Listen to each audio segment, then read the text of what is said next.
पूछ के सीधा बा बन गई यात्रा बन गई काठी हो गई ए महाराज रउआ के तो सरगल पीला काट ले लो कब का मोरे के नहीं खींचा तो एगो काम कर देखी हमारा संगे तेजी में चली दिवलिया गांव में जाए तो गांव में ढुके से पहले चौक वही पर हमारे यार बान गोविंद जी उनके बाद सपना क्लिनिक वो इलाज हुई ना तो इलाज में देरी करे आवत सावन भादो की थी बिजली चमकी कुत्ता नहीं रुआ उंगा कम मर जाए नहीं चाहत बरतिया जाए से पहले चली हमारा संग रुआ दिवलिया चौक जल्दी जल्दी आई अच्छा अभी कितनी टाइम बड़ी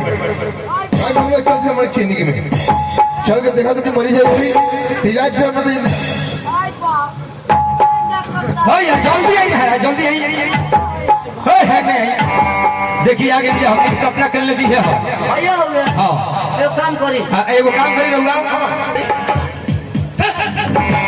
ये बोला एक तरीका है अरे डॉक्टर बा केरा बोल रहा केकरा बोल रहा बहुत बनी आई ना सवेरे से माथा घोस कर बाबा आ कहने मने बतियाला तो धक लोला का चाह केकरा बोल रहा डॉक्टर भेज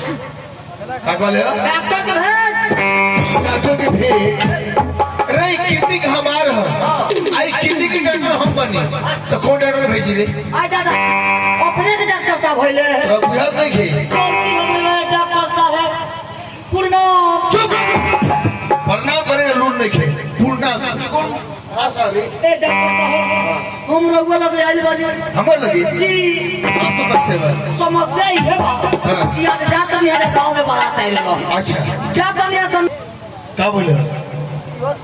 यो डॉक्टर वो छियो तरे बुझा अरे वो तो चेकअप ना करिए ए महाराज हैना कटले त हैना काट के तोड़ले बारे केना कर लेबा ए जा भैया हो हां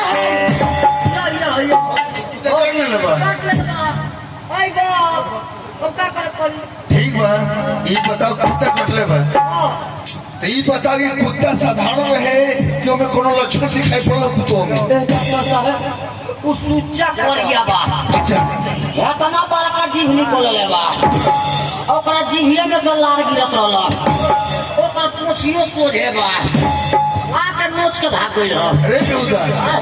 तोरे के साधारण कुत्ता नहीं कर ले पागल कुत्ता कट ले बा पागल कुत्ता तोरा तो इंजेक्शन पड़ी रे इंजेक्शन हां आज तक ले नहीं इंजेक्शन ले ले और डॉक्टर साहब कहते इंजेक्शन सुनी ना ना हो तो दो चार खोला सुखाए वाला और जोर बुखार तोरा धइले रे कि टैबलेट खावे ठीक हो जाई तोरा इंजेक्शन नहीं के पड़ी इंजेक्शन हार्ड पावर के इंजेक्शन में एक एक वाला की हां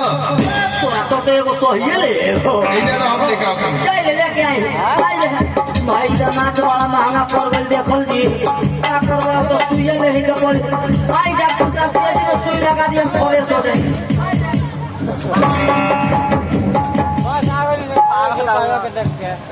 कागल अरे बेहुदा कागल है रे हेना हेना का रे का अरे बेहुदा हेना तेरा समझा दे हेना जीव भरा गइल बा इंजेक्शन देख के आई बा दादा डॉक्टर साहब हां अरे बाप रे इतना बड़का घुसा अरे सब नान पड़ी रे ओइ तो ला बुआ दे समझावे खातिर कितना पड़ी हई देखत रही नीडी ले भाई भाई गठिया हवा हां ई गठिया जी अरे ये ना नीडी ले या सुई हां मतलब कि हेतने पड़ी डॉक्टर साहब हां अब बाकी होई के न खा पाए जी रे गधा हई नीडी ले इतना पड़ी हई श्री अच्छा एमे दवाई भरल बा हां जब इतना पड़ी नु आइने से दवाई तो सारा दवाई तेरा अंदर जाई के ठीक हो गई मतलब कि हेतने न पड़ी तो तोरा के इतना तक खेपिए लेब ओ खेप ले झूठे पर्सन हो रे काम जी जल्दी चल चल के निहुर जो निहुर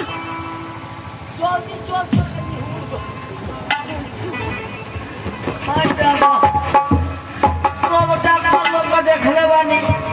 कि मरीज लोग के कहेला चल के धीरे से होने लेट जा भाई पहिल का बार डॉक्टर से भेंट होइल होता चल के होने निहुर जो और रखले बा छोटाना है सोई अगर निकला तो और चितले में केन हो लगल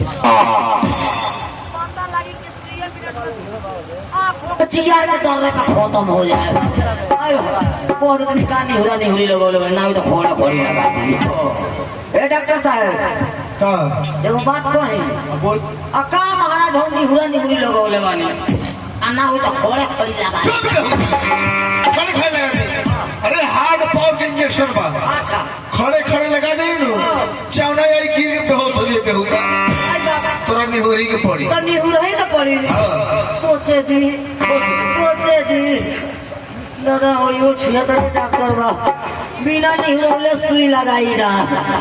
ई बड़ा तेज बने तुमको सब तेज हम होइले ई कहत रे निहुरे के अगर निहुर देम तो पछाड़ी लोकबे ना गाड़ी खाली आगाड़ी ये लोग अब कहूं हम चितले में रखले बा छोटाना है सुई फलका के लगावलो पता लगी दुइये में न फेफड़ा फड़ा फाट गइल ना होता तो चोर के हैंगा उतारने कुतरो होतो नहीं ओ यहाँ लगावे तो देखा में केना लगावत रहे डॉक्टर साहब